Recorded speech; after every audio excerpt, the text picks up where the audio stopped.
Hello, everybody. Welcome to a Learn Along with Me study session from Teacher Study Hall. My name is Dorian Wesley, and I'm here to show you how to practice your reading comprehension more effectively. So let's get started. The first thing you'll need to do is make sure you have Google Translate installed on your web browser. So the way to do that is go to a new tab and go to the Chrome Web Store.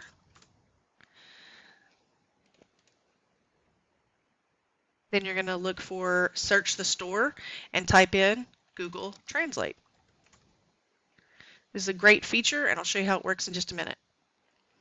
When you click Google Translate, mine says remove from Chrome because I already have it installed, but yours will stay installed.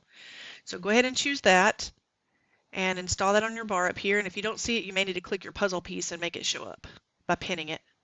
Okay, so go ahead and pause and do that, and then I'll show you what it does. It's really neat. So you can take any kind of text that you have, and you can highlight any text, and then you're going to get this Google Translate icon, and it's going to show you right there. You don't have to go to a separate book or app or web page to do your translation. Okay, it's going to make this part go a lot faster. So let me show you the study material we're going to be using today.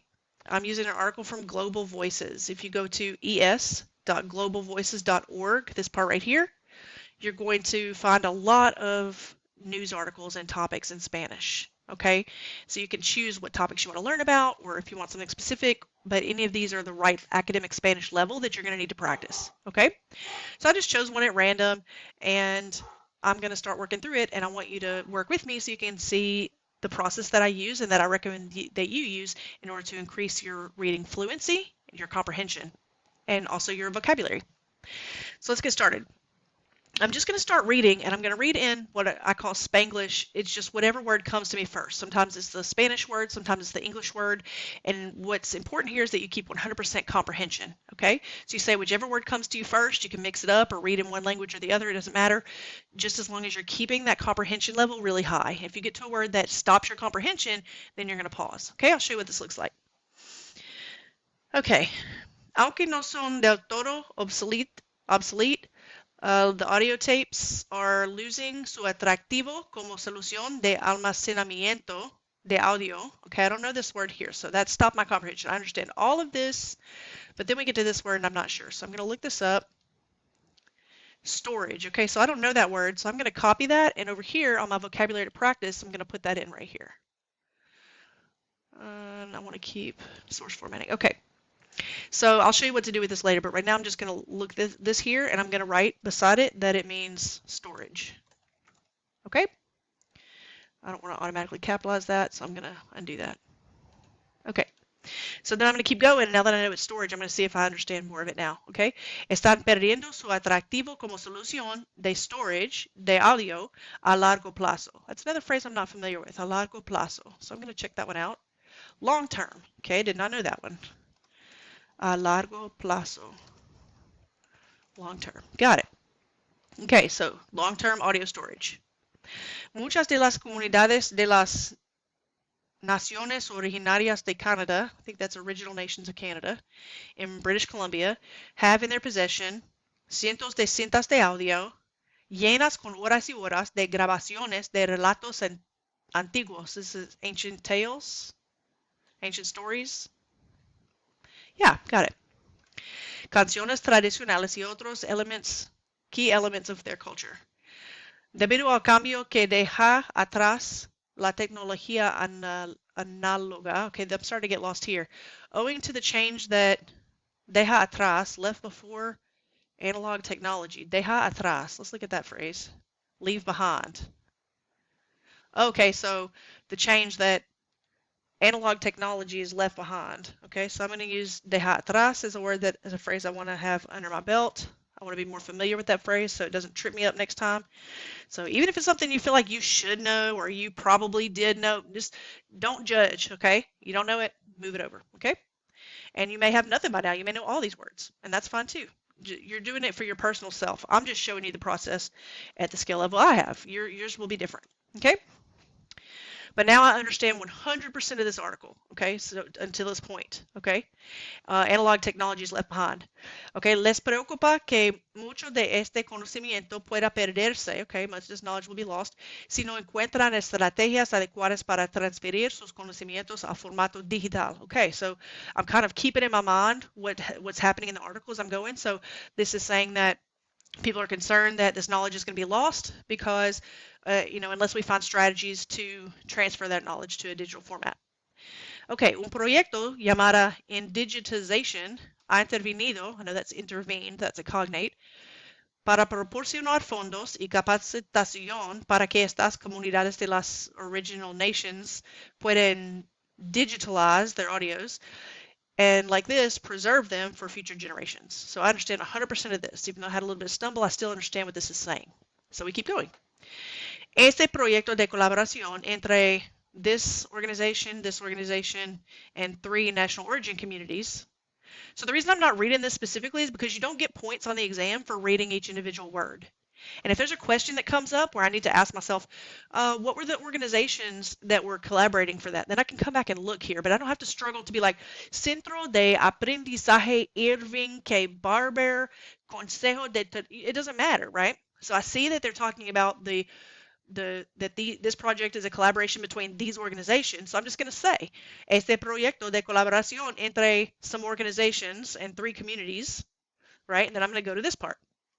So I'm teaching you how to read faster, but still understand everything, and bookmark it in your mind to say, okay, if I need to know specifically what those organizations are, I can come back and look at it, but you don't get bonus points for pronouncing every word, okay, or going over every word with your brain. Okay, crearon herramientas en línea. They created online tools with detailed instructions dirigidas a las comunidades interesadas en emprender este proyecto de digitalización. So dirigidas, I think that's directed. Yeah, directed to the communities. Okay, but because that was a little bit of a struggle for me, I'm going to go ahead and add that to my word list that I want to work with these words because I wasn't really sure about that. So they're going to leave these instructions and tools online so that other interested communities can start the same projects, right?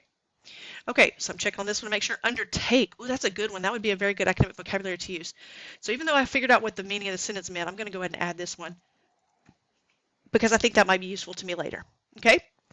So I've done the first 2 paragraphs, and I have 100% comprehension of these 2 paragraphs. I really understand everything they're saying because I use my Google Translate tool. I'm going to do one more section, and then I'm going to come over and show you how to work with these words. Okay, entre las secciones contenidas en las herramientas hay recommendations for practices and norms, instructions to add metadata, and additional advice sobre la digitalization of photos and maps. Okay, got it. Now, once you've done an article, okay, you want to get about 10 words over here that you can work with, okay?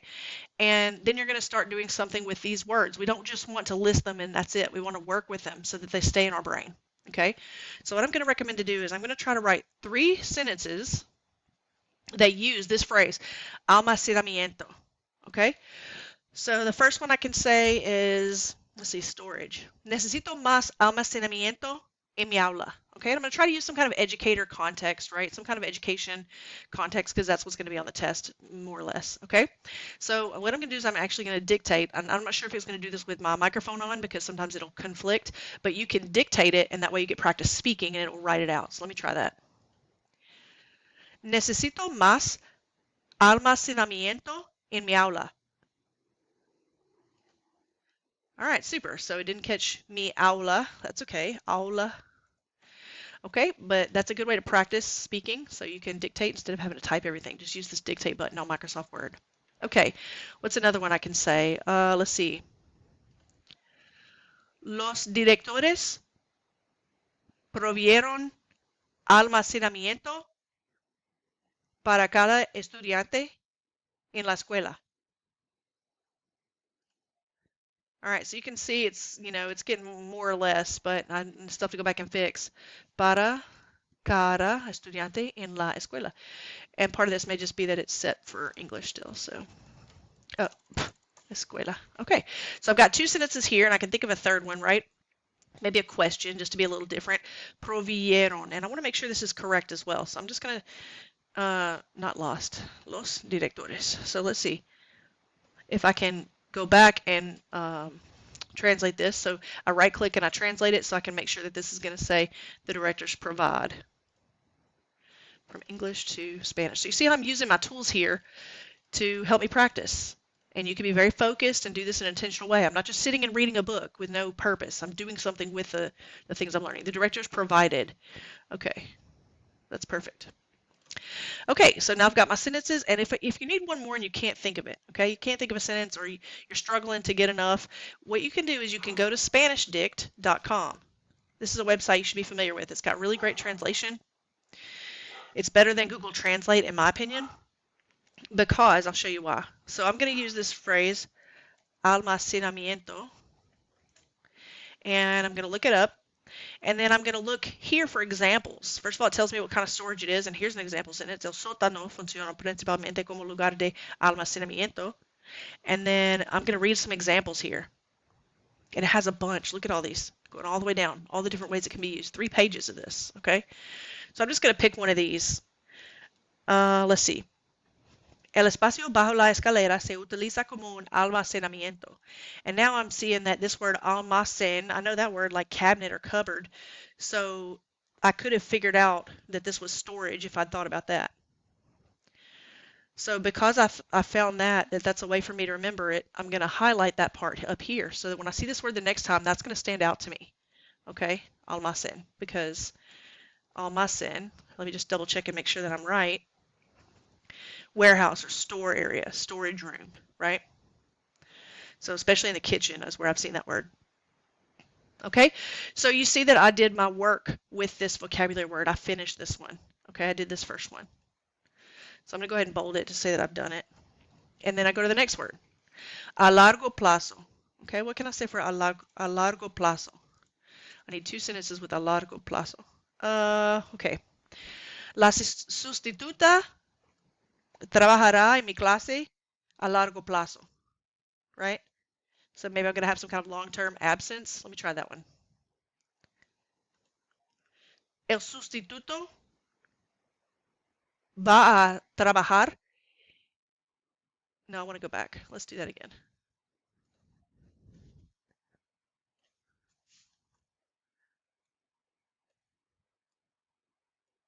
I want to say the formal future tense. Trabajará en mi aula a largo plazo. All right. Not all right. Okay, so now I've got my first example sentence. I'm going to fix this a little bit. Trabajará. There's an accent there, but I'm not too worried about that. It doesn't like en mi aula, so I'll have to work on that phrase a little bit. En mi aula. Okay. And then I'm going to find 2 more. So again, you can come up with them. That's the best way for your brain to do it. You can do 3 that you come up with and 2 that you look up or something like that. But the whole point is I'm not just skipping these words. I'm not just writing them down and going to come back and read them again later. I'm working with the words that I'm learning. Okay? So we can see here, queremos explorar la posibilidad de una relación a largo plazo. Let me try that at a native rate. Queremos explorar la posibilidad de una relación a largo plazo. Okay, una relación a largo plazo would be a long-term relationship. I like that one. A long-term solution. Solución a largo plazo. I like that one too. Let's put that one in here. And I'm going to try to say it along with the pronunciation. Deberíamos encontrar una solución a largo plazo para este problema. Great. I'm going to put that here. Okay. And then you think of one more. You go ahead and try it yourself. Try, see if you can think of a largo plazo. What sentence could we put for the last one here?